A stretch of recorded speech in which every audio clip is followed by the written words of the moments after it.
Aquaba, Aquaba, Aquaba. Casarima en Côte d'Ivoire. Et oui, chrétiens, artistes, musiciens, pasteurs, prophètes, docteurs de la parole. Vous qui voulez ouvrir la porte de votre ministère au monde entier, plus besoin de vous déplacer. Le monde vient à vous à travers notre site internet www.casarima.fr. Casarima, c'est une télévision disponible sur Drivebox Orao, une radio qui émet directement sur notre site internet et une application disponible sur vos smartphones Android. Casarima Côte d'Ivoire, nous sommes joignables au 00225 75 157 188 00225 22 490 157. Vous pouvez également nous écrire à l'adresse casarimaivoire@gmail.com. Que Dieu vous bénisse. Casarima, votre ministère révélé au monde entier. Shalom, shalom. Aquaba sur les www.casarima.fr et sur votre chaîne de télévision Casarima. Nous sommes très heureux de vous retrouver encore en séjour. Voilà, nous c'est Casarima Côte d'Ivoire. Voilà, la famille Casarima Côte d'Ivoire. J'aimerais saluer la grande famille Casarima. Voilà, partout dans le monde, sans oublier les couples pour cette initiative, pour cette vision qu'ils ont eue de la part du Seigneur. J'aimerais aussi dire un grand merci à la sœur Anna Confection qui ne cesse de nous accompagner.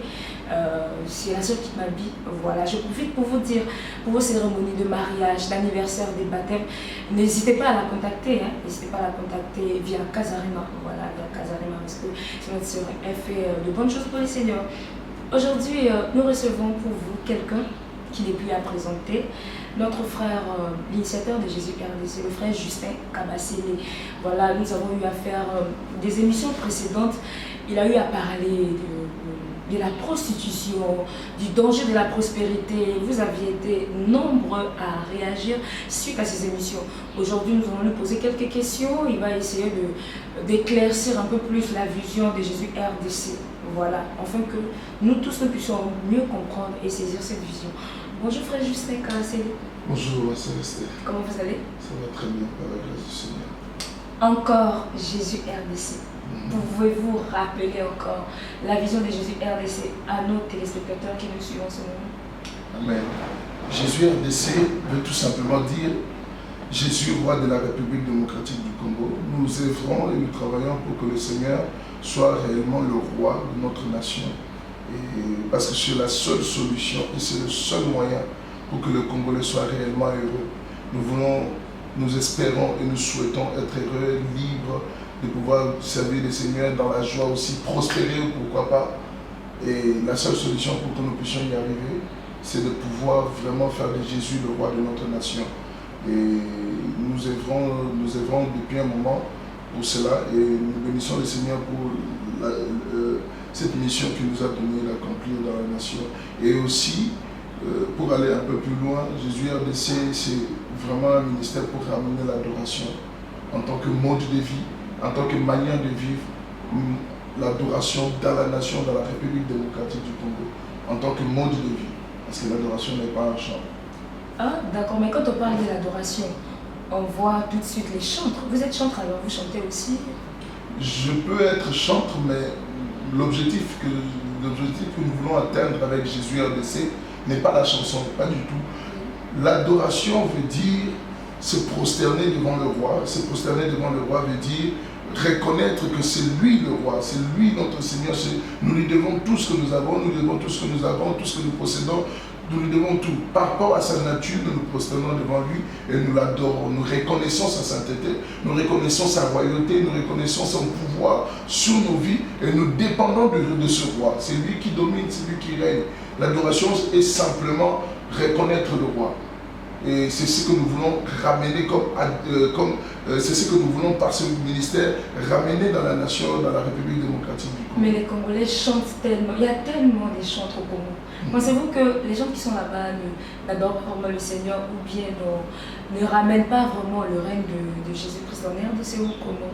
Parce qu'il y a tellement des chantres au Congo. Encore une fois, ce n'est pas le fait d'avoir des chantres qui fait que nous sommes des adorateurs. Mais il y a des adorateurs au Congo quand même. Lorsque Jésus dit que voilà à la femme samaritaine, voilà les adorateurs que le Père recherche, il ne parlait pas de la chanson. Il parlait de quoi alors? Il parlait d'un mode de vie. C'est-à-dire? Il ne parlait pas de la chanson, il parlait c'est-à-dire une vie d'adoration. Il dit les Samaritains et les autres adorent. Et ils disent que c'est à cet endroit que nous adorons, c'est à cet endroit, mais ils ne savent pas qu'ils adorent. Le salut vient des Juifs. Maintenant, lui, il vient avec une nouvelle manière d'adorer. Une nouvelle manière d'adorer, c'est-à-dire dans l'esprit et dans la vérité. C'est un mode de vie. Vivre dans l'esprit et vivre dans la vérité nous amène dans l'adoration.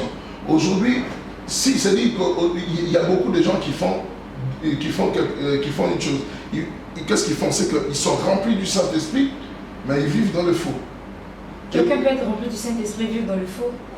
Bien entendu, si tu passes beaucoup de temps de qualité avec le Seigneur, lorsque tu sors de ces moments de qualité et que tu as en même temps, moi-même je l'ai vécu, je vois bien de quoi je parle, c'est-à-dire que tu peux, pour organiser un moment de prière, un moment d'évangélisation que tu es en train de préparer, tu passes une semaine de jeûne et de prière pour préparer ce temps. Tu es bien préparé spirituellement, mais dès que tu finis ton jeûne et prière, dans ta vie de chaque jour, comment tu vis? Dans ta vie de chaque jour, pendant ce moment de jeûne et prière, tu peux vivre des miracles, tu peux faire de grandes choses, mais cela ne fait pas de nous des vrais adorateurs. Parce que là, là c'est en esprit, mais dans la vérité, c'est un mode de vie aussi. C'est-à-dire qu'on doit vivre dans l'esprit et on doit vivre dans la vérité. Lorsque la Bible nous dit, voilà les adorateurs que le Père recherche, il dit, ils adoreront le Père en esprit et en vérité. La vérité, c'est comment on vit dans la vérité. L'adoration, c'est, comment je peux dire, je vais aller un peu plus loin en disant ceci. On adore dans la vérité en marchant dans la vérité, chaque jour de sa vie, dans tout ce qu'on fait, dans les petits détails de sa vie, pas de corruption, pas de faux papiers, pas de faux détails. Mais c'est quoi la vérité au fait? La vérité est simplement la vérité qui est Jésus-Christ. C'est-à-dire, je vais aller un peu plus loin encore. Jésus-Christ dit, je suis le chemin, la vérité et la vie. Et je le répète encore, c'est la seule personne depuis que le monde existe. Il n'y a pas Bouddha, il n'y a pas dans n'importe quelle religion, vous allez voir, beaucoup de responsables religieux ont dit des choses, mais personne n'a eu le courage ni l'audace de dire cette phrase, je suis le chemin, la vérité et la vie. Jésus est la seule personne qui est capable de dire, je suis le chemin, la vérité et la vie. Les autres disent, nous cherchons la vérité. Nous sommes en quête de la vérité. Les philosophes disent, ils cherchent la vérité. Les Grecs cherchent, ils sont tous à la recherche. Mais Jésus, il est la vérité, c'est-à-dire il est lui-même cette vérité que les hommes doivent trouver. Lorsqu'on trouve Jésus, vivre de la vérité, c'est aussi simple que ça. C'est vivre avec le Christ, être attaché à lui. Lui, il est le seul et nous sommes les servants, nous restons attachés à lui et nous marchons dans cette vérité, dans la pratique des choses. Dans la vie de chaque jour, ne pas faire de faux, ne pas se compromettre. Parce qu'aujourd'hui, la compromission est devenue le mode de vie. Je ne vais pas dire simplement de Congolais, parce que depuis un moment, on n'arrête pas de dire que je parle que de Congolais. Ah mais oui, mais je parle de Congolais parce que le Seigneur m'a donné une vision sur le Congolais. Beaucoup de choses que j'ai dit peuvent s'appliquer au monde entier, à tous les chrétiens parfois du monde entier. Mais moi, je m'adresse vraiment beaucoup aux Congolais parce que ma mission s'adresse aux Congolais. Et je dis encore, aujourd'hui, la compromission est entrée fortement dans l'église. Les gens vivent avec beaucoup de faux, beaucoup de petits mensonges, de petites faussetés. Mais frère Justin, il y a quand même longtemps que vous êtes sorti de la RDC. Qui vous donne ces informations? Est-ce que vous savez ce qui se passe à l'église, dans l'église congolaise actuellement? Actuellement, vous êtes en Côte d'Ivoire. Et puis vous dites qu'il y a des petits mensonges à l'église. C'est Dieu qui vous révèle, ou vous avez des informations sur l'église congolaise? Merci pour la question. Déjà, premièrement, je visite le Congo. Je visite le Congo et quand je visite mon pays, je vois des choses. Et puis je vois aussi sur Internet, je vois beaucoup de choses qui se passent sur Internet. J'écoute des prédications. J'écoute régulièrement des prédications, beaucoup de prédications de pasteurs congolais, beaucoup de prédications de mon pays. C'est vrai que j'écoute aussi des prédications d'ailleurs, mais j'en écoute beaucoup. Et lorsque j'écoute, je vois qu'est-ce qui est plus important dans l'église au Congo. Et c'est ça qui me pousse à parler de certaines choses. Parfois, le message de transformation de vie est très souvent mis en arrière. Pourquoi alors? Mais je ne sais pas, l'église devait être un centre de transformation de vie. L'église ne devait pas être un centre de transformation de poche ou un centre de bénédiction, mais l'église devrait être un centre où lorsqu'on part, on a l'objectif, on comprend clairement que Dieu veut que je puisse changer, parce que Dieu n'utilise que les personnes qui changent. Mais quand tu changes, il y a la bénédiction de Dieu aussi. Parce que, bon, il y a certaines personnes, quand ils viennent à l'église, disent, bon, je vais devenir chrétien. Mais qu'est-ce que j'aurai? Pierre m'a posé la question. Arrivé un moment, il dit, mais attends, Jésus, on a tout laissé pour te suivre. Dans Marc 10, 30, Jésus a parlé, il a dit, oui, c'est vrai, vous allez recevoir dans ce siècle présent les maisons, les biens matériels, et aussi les persécutions, bien sûr. Mais c'est parce que, arrivé un moment, tu ne peux pas suivre quelqu'un s'il n'y a pas, si tu n'as rien à recevoir de lui. Ah, mais oui. Merci beaucoup pour votre intervention. Je comprends bien. C'est tellement humain, mais ce n'est pas très chrétien. Regardez, je vais vous expliquer très bien ce que ça veut dire être chrétien. Être chrétien ça veut dire avoir une relation conjugale, entre guillemets, avec le Christ. L'Église est l'épouse du Christ. Je ne sais pas s'il y a un homme sur cette terre, s'il y a un mari qui aimerait que sa femme puisse le suivre juste avec des intérêts, puisse le suivre parce que il pourvoit bien, lui il donne bien. Quand c'est les petits trucs de mouchina, ça se fait en dehors du mariage. Dans le mariage, une relation conjugale, une relation de mariage ne doit pas être définie ou basée sur des intérêts. C'est ça même qu'on appelle une relation avec Yakoshinana. Non mais attends, si la personne ne m'aime pas, la femme doit être rassurée que son homme l'aime et peut assurer son avenir. Mais vous êtes en train de parler de l'amour. Ah mais oui, attends, c'est pas l'intérêt. Si tu ne m'aimes pas, comment la femme va être soumise à son mari? Okay, c'est la condition. Je répète encore ce que j'ai dit la dernière émission à la Stella. Je ne sais pas si vous vous rappelez de cela. J'ai parlé de la prostitution de l'église. La prostitution de l'église, je l'ai définie, je ne sais pas si j'étais bien compris ou pas, mais la prostitution de l'église est simplement quoi? C'est que les chrétiens s'approchent de Dieu. Je vais le dire autrement. J'ai une femme. Ma femme, elle m'attend le matin. Chérie, tu as combien d'argent pour me donner? Toutes les discussions que j'ai avec elle, concernent l'argent. Dites-moi, est-ce que j'aurai vraiment de l'amour pour cette femme? Ou bien je serai en train de réfléchir sur la relation physique que je peux avoir avec cette femme? C'est-à-dire, pour moi, une femme qui est dans une relation avec toi, pas pour être une aide, pas pour t'aimer, pas pour vivre une relation d'amour avec toi, mais juste pour l'argent que tu peux posséder ou pour le bien que tu es capable de lui donner. Bien que ces choses fassent partie de votre mariage, ces choses ne sont pas importantes dans votre mariage. Ce n'est pas ça qui définit votre mariage. C'est pourquoi la Bible dit, cherchez premièrement le royaume des cieux et la justice de Dieu et toute chose vous sera donnée par-dessus. C'est par rapport à cette relation. Cherchez d'abord le règne de Dieu, c'est-à-dire l'intimité avec Dieu, que le règne de Dieu grandisse. C'est alors que toutes ces choses nous seront données par-dessus. Et les chrétiens doivent comprendre que nous ne devons pas avoir une relation de prostituée avec un homme, mais une relation d'épouse avec le Christ. C'est la chose la plus importante dans l'intimité avec le Seigneur. Mais il y a certaines personnes, par exemple, qui sont atteintes d'une maladie incurable. Quand ils viennent vers Jésus, c'est dans le but d'être guéris. Amen. Vous n'allez pas dire à cette personne, cherchez premièrement le royaume de Dieu. Parce que la personne, je viens à Christ parce que je vais être guéri. Donc, la personne qui a cette mentalité-là ne fait pas bien ou comment? Regardez, je vais vous dire une chose. Il faut bien comprendre ce que je suis en train de dire. Oui. Dans une relation amoureuse, couple, un homme et une femme, il y a des devoirs, il y a des besoins, il y a des choses que chacun doit rendre à l'autre. La Bible dit que l'homme doit s'occuper de sa famille. Mon épouse, la Bible dit, ses désirs seront tournés vers ton mari et il dominera sur toi. Chacun a un rôle à jouer. Dans la relation avec le Christ, le Christ a un rôle à jouer, nous avons un rôle à jouer. Jésus dit, le royaume des cieux est au milieu de vous.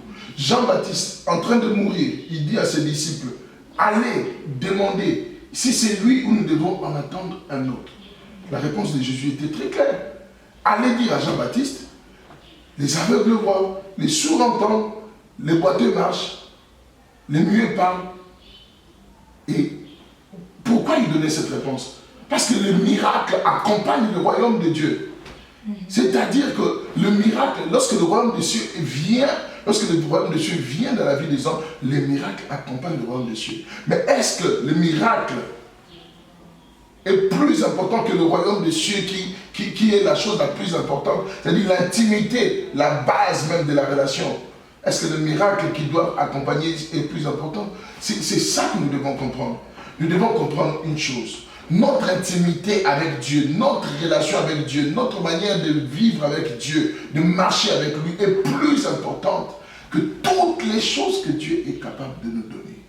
D'accord, merci beaucoup frère Justin. Mais aujourd'hui, chaque homme de Dieu a reçu un message particulier. Vous mettez l'accent sur le royaume des cieux.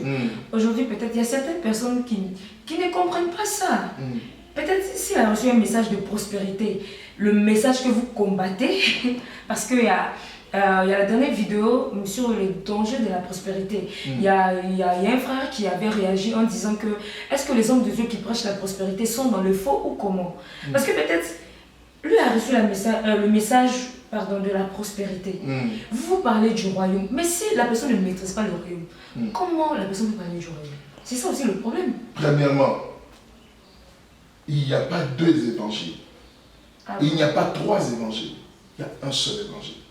Jésus n'a pas parlé de plusieurs évangiles. Il n'y a pas de message, il n'y a pas d'évangile de prospérité, évangile de ceci. Mais d'où vient ce nom alors aujourd'hui? Vous parlez de ça? Mais parce que les gens font de ça un évangile.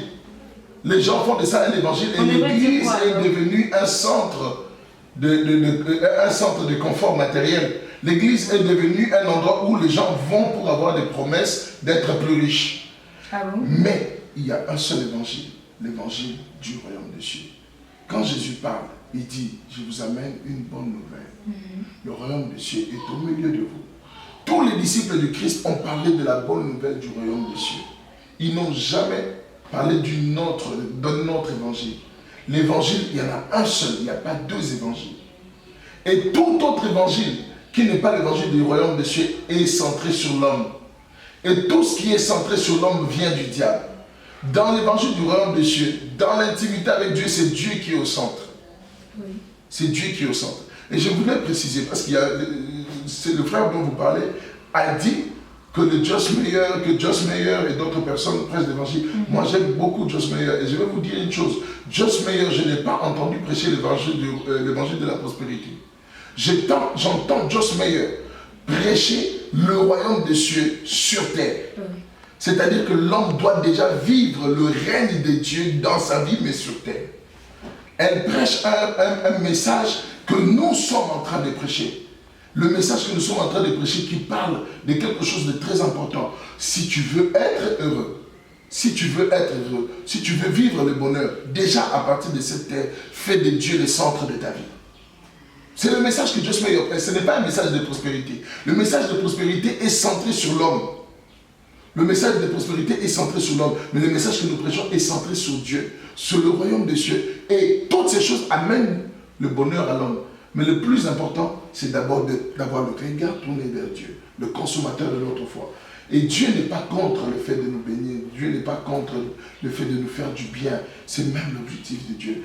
La Bible dit à l'homme, aime ta femme, comme Christ a aimé l'Église pour la sanctifier. Christ a sanctifié l'Église. Et il a mis devant lui une Église sans tache ni ride. C'est-à-dire, il est en train de prendre soin de cette Église. L'objectif de Christ dans sa part des responsabilités, comme je l'ai dit tout à l'heure, dans un couple, dans une relation, dans une alliance, chacun a sa part de responsabilité. Et dans la part de responsabilité du Christ, dans l'alliance que nous avons, dans la relation que nous avons avec le Christ prend soin de ses enfants. Il est dit dans Matthieu 6, ne vous inquiétez pas. Pourquoi? Parce que nos désirs sont tournés vers lui. Il est l'époux, nous sommes l'épouse. Ne vous inquiétez rien de rien de ce que vous allez manger, de ce que vous allez boire. Mais en toute chose, faites connaître avec Dieu par des prières et des supplications vos besoins. Pourquoi nous, on pense que par nos inquiétudes, par le fait de nous concentrer sur le matériel, nous sommes capables de changer quelque chose dans notre vie. Mais moi, j'aimerais même dire à tous les chrétiens qui, pendant des années, vont dans des églises et se concentrent à demander des choses au Seigneur. Qu'est-ce que vous avez déjà reçu du Seigneur? Qu'est-ce que vous avez déjà expérimenté de spécial? Je vous assure. Mais ils reçoivent quand même. Dieu exauce leur prière. Dieu exauce la prière. Mais oui. La prière de qui? De ces personnes qui fait dont quoi? vous parlez, qui passent leur temps à demander. Parce que la Bible même dit de demander. On demande. Okay. Bon, les personnes qui ne reçoivent pas, c'est parce que la Bible dit c'est parce qu'ils demandent pour satisfaire leurs désirs charnels. Amen. Maintenant, voilà. je vous pose une question. Oui. Quelqu'un qui n'a pas d'intérêt pour Dieu, quelqu'un qui n'est même pas intéressé par Dieu, mais qui vient à l'église, et il y en a beaucoup, excusez-moi de dire cela, il y en a vraiment beaucoup. Je ne vais vraiment pas m'hasarder à dire des statistiques, mais il y en a vraiment beaucoup qui n'ont rien à voir avec Dieu, qui sont dans des églises parce qu'ils veulent un confort, qui sont dans des églises parce qu'ils veulent un confort. Vous allez me dire qu'une personne comme ça, qui est dans une église parce qu'il veut un confort, cette personne, sa prière est intéressée par quel besoin? Le texte que vous avez cité tout à l'heure, Jacques, qui parle de vous demandez mal parce que vous demandez dans le but de satisfaire vos passions. Ce texte-là, est-ce que vous ne pensez pas que ces personnes, toutes ces personnes qui remplissent les églises, juste dans le besoin de satisfaire leurs besoins, leurs passions, leurs désirs, vous ne pensez pas qu'ils rentrent dans ces cadres de ces textes-là? Oui, mais pas eux tous, parce que il y a certaines... Dieu fait grâce à qui il veut. Dieu est souverain. C'est comme si vous dites que je dois faire telle chose pour avoir telle chose chez Dieu. Dieu est souverain. Il y a certaines personnes qui ont une ancienneté, par exemple, de 5 ans à l'église, qui demandent des choses qu'ils ne reçoivent pas. Et il y a des nouveaux convertis, par exemple, qui viennent d'arriver à l'église. On voit une soeur qui vient d'arriver tout de suite, elle se marie. Par contre, il y a d'autres qui étaient là depuis longtemps à l'église qui ne se marient pas. C'est pour dire que c'est par la grâce de Dieu, c'est par la grâce que nous recevons des choses. C'est pas par nos propres efforts. C'est-à-dire que tu peux demander, le Seigneur répond selon sa volonté, selon sa souveraineté. Maman Esther, laisse-moi te dire quelque chose. Déjà, il y a quelque chose qui est triste. Lorsque j'entends dans les églises, comme vous m'avez dit tout à l'heure, les gens parler du mariage, tel vient, il s'est déjà marié, tel autre est là, il ne s'est pas marié, tel vient, il a déjà reçu ceci, tel autre n'a pas reçu ceci. Je trouve ça un peu triste. C'est comme si nous définissons des choses que nous devons recevoir de l'église par des bénédictions matérielles. C'est ça même le problème. Le fondement du problème est là. La chose la plus importante que nous recevons dans l'église, c'est d'abord une intimité avec Dieu. Si tu me dis, quelqu'un est venu à l'église, il a fait une année, son intimité avec Dieu est à tel niveau, je dis gloire au Seigneur. Mais tu me dis, quelqu'un qui vient à l'église, voilà, il est arrivé à l'église, il a fait une année et puis il s'est marié, comme si c'était quelque chose d'extraordinaire. Je suis désolé. Il y a des gens qui sont dans le monde, il y a des païens qui sont dans le monde, qui se marient, ils n'ont pas besoin d'aller à l'église pour avoir une bénédiction. C'est difficile pour les chrétiens. Aujourd'hui, par exemple, il y a certaines choses, c'est facile pour les chrétiens. On trouve que les chrétiens sont pauvres, les chrétiens souffrent. C'est toujours eux qui ont des problèmes, qui ont des difficultés. Qu'est-ce qui se passe aujourd'hui? C'est parce qu'ils ne sont pas bien enseignés ou c'est parce qu'ils ne suivent pas véritablement la parole de Dieu? C'est quoi le problème des chrétiens aujourd'hui en général et plus particulièrement des chrétiens congolais? Merci pour cette question. C'est exactement ce que Jésus a laissé à Congo. La mission de Jésus a laissé, c'est réellement de ramener les chrétiens à vivre la vraie foi chrétienne. La foi chrétienne n'est pas une foi miséreuse. Ce n'est pas quelque chose qui ramène, qui laisse les gens dans la misère. Ce n'est pas quelque chose aussi qui est là pour donner la richesse aux gens. C'est quelque chose, la foi chrétienne, c'est une intimité avec Dieu. Et cette intimité avec Dieu, regardez, vous savez, la Bible dit, l'apôtre Paul dit, nous ne combattons pas avec la chair. Et notre combat, c'est pour renverser tous les raisonnements qui se lèvent contre la connaissance de Christ. Et il y a beaucoup de faux raisonnements qui sont rentrés dans l'Église, comme le fait qu'on considère le fait de venir dans une église pour se marier, le fait de venir dans une église pour ceci, pour cela, comme si c'était ça l'objectif d'être chrétien. C'est des raisonnements que nous combattons. Notre travail, c'est nous voulons connaître Christ tel qu'il est, tel qu'il veut se révéler à l'homme.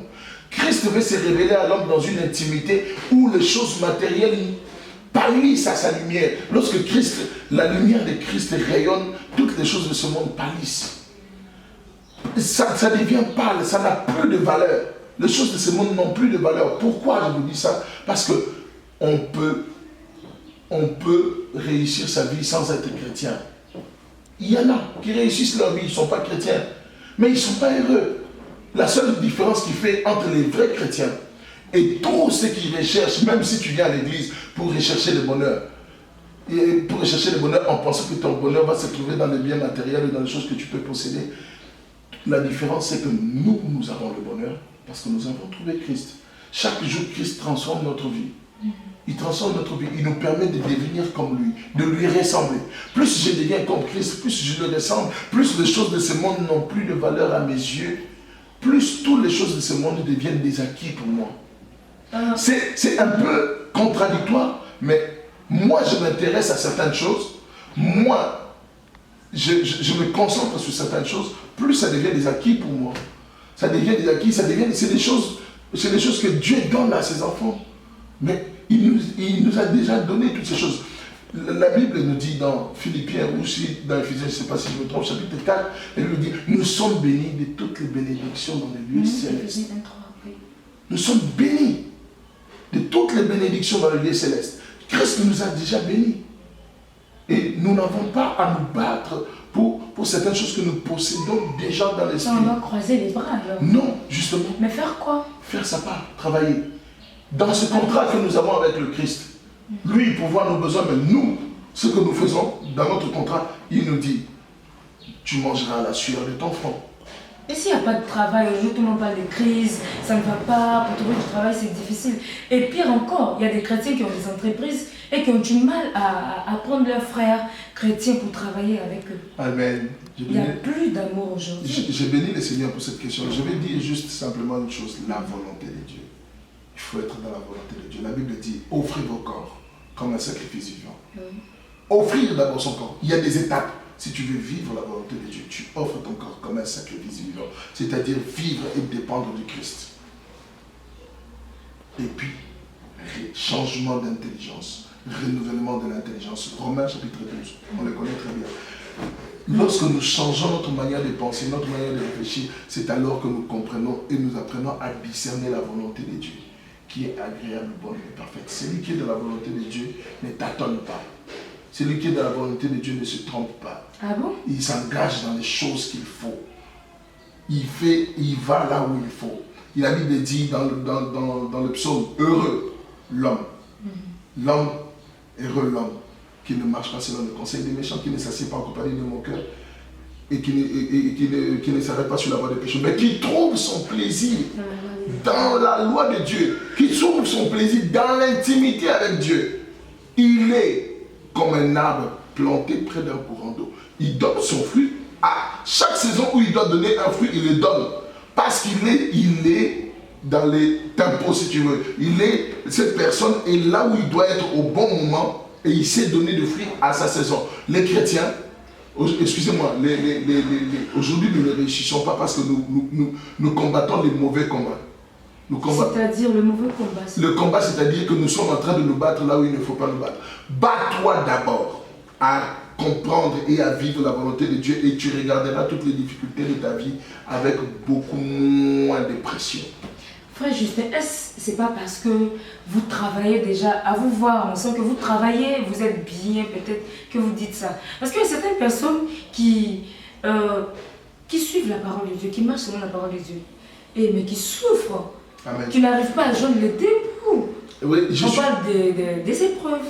Je suis d'accord avec vous. Chacun, nous passons par des épreuves. Même aujourd'hui, je passe par des épreuves. Je ne peux pas dire que je suis arrivé, je ne veux pas dire que je suis comme Bill Gates ou bien quoi que ce soit. Mais les épreuves, j'apprends à regarder avec plus de distance les épreuves de ma vie qui concernent les finances. J'apprends. Je vais vous expliquer quoi. Moi qui vous parle, je suis passé par des moments très difficiles. Lorsque mon père est décédé, je suis passé par des moments vraiment, vraiment difficiles. J'étais jardinier à l'église catholique, j'étais coursier, j'ai fait tous les petits boulots, je les ai faits. Mais le problème, c'est que la Bible dit, celui qui est fidèle dans les petites choses, Dieu lui confiera les grandes choses. Amen. Aujourd'hui, les hommes, qu'est-ce qu'ils veulent? Ils veulent directement travailler dans les bureaux, ils veulent directement être grands. Moi, oui, puisque tout à l'heure, non, j'ai vendu des sucrés, j'ai vendu des cakes que j'ai fait moi-même. Mais quelqu'un qui doit régner, dominer. Hein? Vous dites que... Dans un pays où on parle arabe, j'ai vendu des livres pour enfants. Ah, mais c'est que ça, franchement... C'est lui qui sait être fidèle avec Dieu dans les petites choses.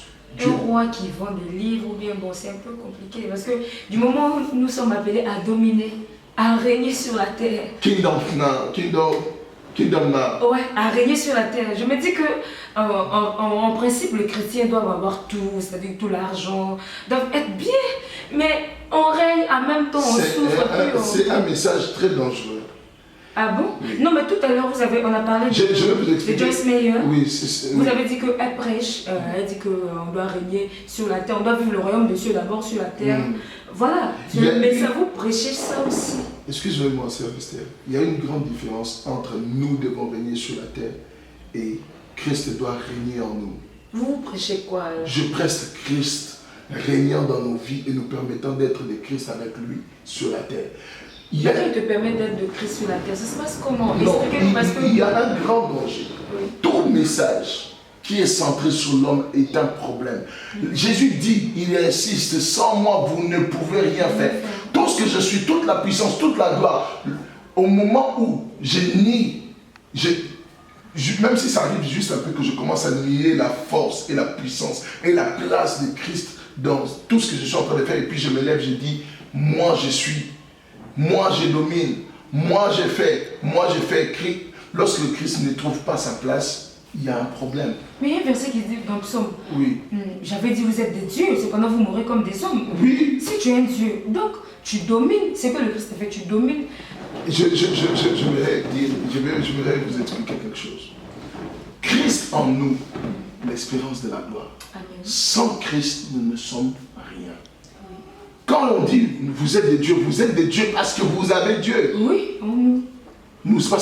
Parce que le Christ est en nous. Mais si on nous enlève ce Christ, nous ne sommes rien. Oh. Bon, maintenant, qui domine? C'est le Christ en nous. Amen. C'est ça. Et le danger, avec beaucoup de messages qu'on entend avec le Kingdom Now, où les gens ne comprennent pas très bien c'est quoi, c'est que les gens pensent que c'est eux qui dominent, c'est eux qui vont, c'est eux qui font, c'est eux qui... Non, c'est Christ qui fait tout en nous. Et nous sommes ouvriers avec le Christ. Mais sans lui, nous ne pouvons rien faire. Mais nous avons aussi notre part de responsabilité dans le travail. Notre part de responsabilité, c'est quoi? C'est de dire oui et d'avancer avec le Christ. Mais c'est un grand danger. C'est un grand danger que de penser que nous sommes quelque chose. Tout ce que nous avons et tout ce que nous possédons, nous l'avons de Christ. Nous l'avons de Christ et on ne doit pas perdre de vue que nous l'avons de Christ. À chaque fois que nous perdons de vue que nous l'avons de Christ, on se déroute complètement. D'accord. Aujourd'hui, qu'est-ce que vous pouvez conseiller aux hommes de Dieu congolais? Nous sommes au temps de la fin. Il y a des signes qui annoncent déjà l'avènement de Christ. Quel message doivent-ils prêcher? Parce que, comme je le disais tout à l'heure au début, il y a des gens qui ne maîtrisent pas ce message du royaume des cieux. Il y a des gens, par exemple, qui passent leur temps à prêcher, par exemple, la prospérité. Viens à Christ, tu vas te marier, tu auras telle ou telle chose. Et ça marche. Ils ont plein de fidèles dans leurs églises. Qu'est-ce qu'ils doivent faire? Parce que vous avez dit, le but, la vision de Jésus RDC, c'est de ramener le règne de Christ. Comment faire pour ramener le règne de Christ? Quel message faut-il prêcher? Merci, sœur Esther, pour cette question. Vous savez, le peuple congolais, en général, ou la majorité, on est malheureux, on n'est pas très heureux, pour la plupart. Ah bon? Parce que à cause de tout ce que nous venons de dire maintenant, quand vous me dites qu'il y a des pasteurs qui ne connaissent pas ce message, moi je dis, mais ils prêchent quoi? Parce que c'est le message de Jésus. Le message du Christ, c'est le royaume des cieux est au milieu de vous. Jésus est venu nous donner la vie éternelle. Et nous commençons la vie éternelle, nous la vivons déjà sur terre et après avec lui dans l'éternité. Jésus n'est pas venu pour quel message, sauf si on est avec le Christ ou on est avec Jésus, ou on n'est pas avec Jésus. Si on est avec le Christ, je ne vois pas d'autre message qu'on peut prêcher. On peut le dire sur plusieurs formes. Je vais vous expliquer. Le royaume des cieux, dans le royaume des cieux, les gens grandissent, ils doivent grandir. Grandir spirituellement. Spirituellement. Dans le royaume des cieux, les gens doivent apprendre à utiliser leur argent avec le Seigneur, à dépendre de lui dans l'utilisation de leur. Il y a tellement de messages à donner par rapport au royaume des cieux que je ne comprends pas qu'on puisse dire que on dirige une église et on ne prêche pas le royaume des cieux. On prêche quoi? On prêche quoi? Il n'y a pas d'autre message à donner. La sanctification fait partie du royaume des cieux. La croissance spirituelle fait partie du royaume des cieux. Les œuvres de l'esprit, les anges, le ministère des anges, l'onction du Saint-Esprit, toutes ces choses, ça fait partie du royaume des cieux. Nous travaillons dans toutes ces choses, même les dons spirituels, même le fruit de l'esprit. Toutes ces choses sont des choses qui doivent nous transformer pour que nous puissions être heureux dans le royaume des cieux. Pour que nous puissions vivre heureux dans le royaume des cieux. La Bible dit, ne vous amassez pas de trésors sur la terre, mais dans le ciel, là où la terre et la rouille ne détruisent, ni ne peuvent détruire. Pourquoi nous devons nous amasser des trésors là-bas? Nous amassons des trésors là-bas parce que c'est là-bas notre demeure. Cette terre, nous sommes on amasse comment les trésors du ciel? Comment ramasser? Comment ramasser les trésors dans le royaume des cieux? C'est œuvrer pour le royaume des cieux, faire grandir le royaume des cieux. Quand je prends mon argent, je pars, j'évangélise, je donne mon argent pour un ministère où les gens vont aller porte à porte pour que les gens soient sauvés, ou bien pour un événement où les gens seront sauvés, ou bien pour un événement où les gens vont grandir dans leur connaissance de la parole de Dieu. Les gens vont grandir dans leur intimité avec Jésus-Christ. Je suis en train de travailler pour le royaume des cieux. Et le royaume des cieux, c'est tout espace physique ou spirituel où Jésus-Christ est roi. Amen. Merci beaucoup, frère Justin. Quel est votre fardeau aujourd'hui? Jésus RDC est 10 depuis longtemps quand même. Depuis combien d'années déjà? Depuis 2 ans. 2 ans, d'accord. 2 ans, c'est quand même beaucoup. Hein? Nous sommes à notre deuxième année. Deuxième année. Depuis 26 janvier 2014. D'accord. D'accord. Quel est votre fardeau aujourd'hui pour la nation congolaise? Pour l'Église surtout. Mon fardeau aujourd'hui, il y a 2 choses que j'aimerais dire. D'abord pour les païens. D'accord.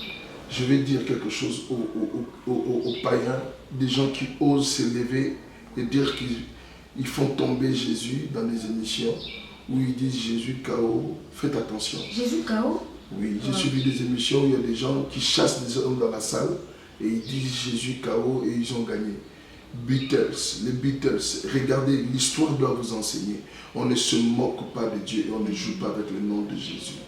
Les Beatles se sont levés, ont voulu dire que leur nom sera plus célèbre que le nom de Jésus. Leur groupe a été dispersé et il y en a qui sont morts au milieu d'eux. On ne se moque pas de Dieu. On ne se moque pas de Dieu. Vous savez pourquoi la Bible est le livre le plus célèbre au monde? Parce que Dieu tient toujours à sa parole et Dieu s'occupe de sa parole. Malgré toutes les persécutions qu'a subies l'Église, la Bible est toujours le livre le plus célèbre au monde, le plus vendu dans le monde. Malgré toutes les persécutions, parce que Dieu tient à sa parole. Dieu veille sur sa parole. Dieu veille sur sa parole. Et faisons très attention. On ne peut pas jouer avec le nom du Seigneur.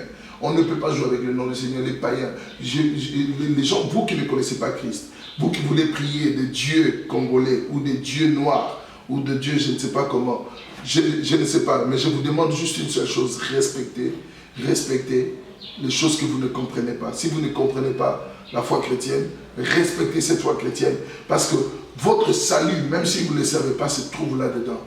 Votre salut se trouve là-dedans. Je ne vous parle pas d'une religion, je ne vous parle pas d'une église, je vous parle d'une intimité avec Dieu. Tu ne peux pas rencontrer Dieu sans Jésus-Christ. Partout où tu m'entends, tu ne peux pas rencontrer Dieu sans passer par Jésus-Christ. Il est le seul. Regardez tous vos leaders religieux. Ils n'ont jamais eu ce courage de dire qu'ils sont la vérité, qu'ils sont le chemin et qu'ils sont la vie. La seule personne, le seul leader qui a osé avoir le courage de dire cette phrase, c'est Jésus-Christ. Parce qu'il est, lui seul, la vérité et la vie. Je vous invite à croire au Seigneur Jésus-Christ pour le salut de notre nation, le Congo. Pour le salut de notre nation, le Congo. Parce que l'objet que la Bible nous a beaucoup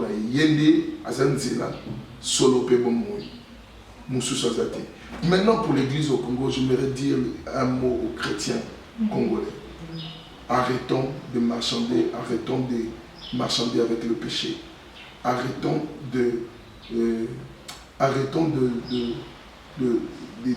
comment on appelle ça déjà, le mot là c'est quoi? Arrêtons de marchander avec le péché. Arrêtons des compromis, voilà c'est le mot. Arrêtons des compromis avec le péché, le mensonge. Vivons dans la vérité. L'église du Christ au Congo. Le Christ, Jésus-Christ revient, ce ne sont pas des fables. C'est une réalité, Jésus-Christ revient. Mais mettons Jésus au centre de nos vies. Arrêtons l'impudicité spirituelle. Arrêtons de nous approcher de Dieu juste.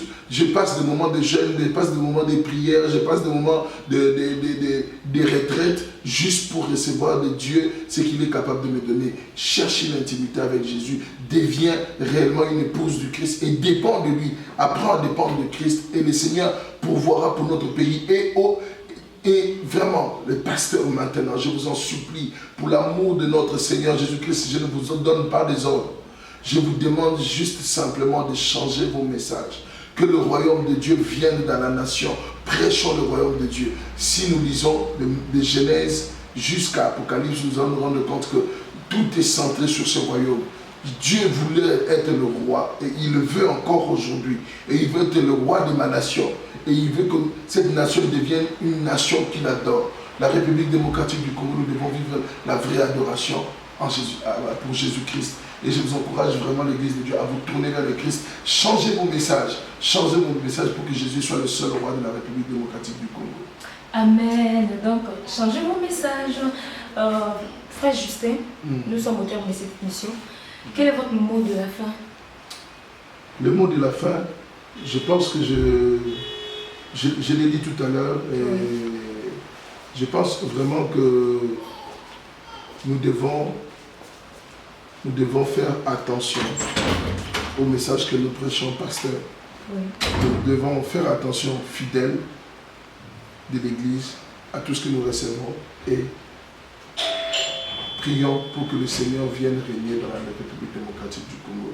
Prions pour que le Seigneur vienne régner dans nos vies. Prions pour que le Seigneur vienne régner dans l'Église au Congo. Et il y a un message du pasteur Roland Dalo que j'ai écouté, les 5 maladies de mon église, les 5 maladies de mon église. Vraiment, prions pour que le Seigneur travaille dans la nation de la République démocratique du Congo. Au nom de Jésus, que le Seigneur vous bénisse abondamment. Amen. Amen. Chers téléspectateurs et Casarima, nous sommes au terme de cette émission. Voilà, la priorité, c'est Jésus. Jésus ou rien.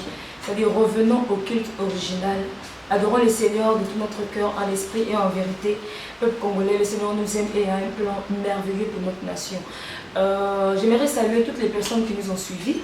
Voilà, je dis merci à notre frère Chris Badi qui était juste derrière la caméra. Je n'oublie pas le grand cadre, le frère Philippe Louata. Que le Seigneur vous bénisse. À très bientôt, Casarima, votre ministère révélé au monde entier.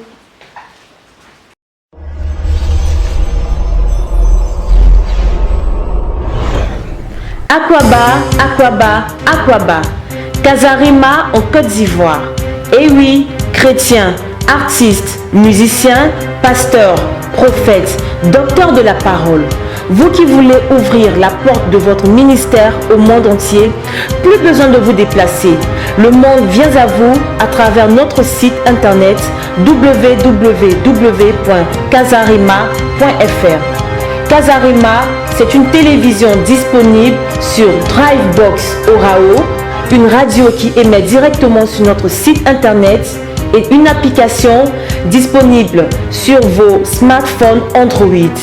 Casarima Côte d'Ivoire, nous sommes joignables au 00225 75 157 188 00225 22 490 157. Vous pouvez également nous écrire à l'adresse casarimaIvoire@gmail.com. Que Dieu vous bénisse. Casarima, votre ministère révélé au monde entier.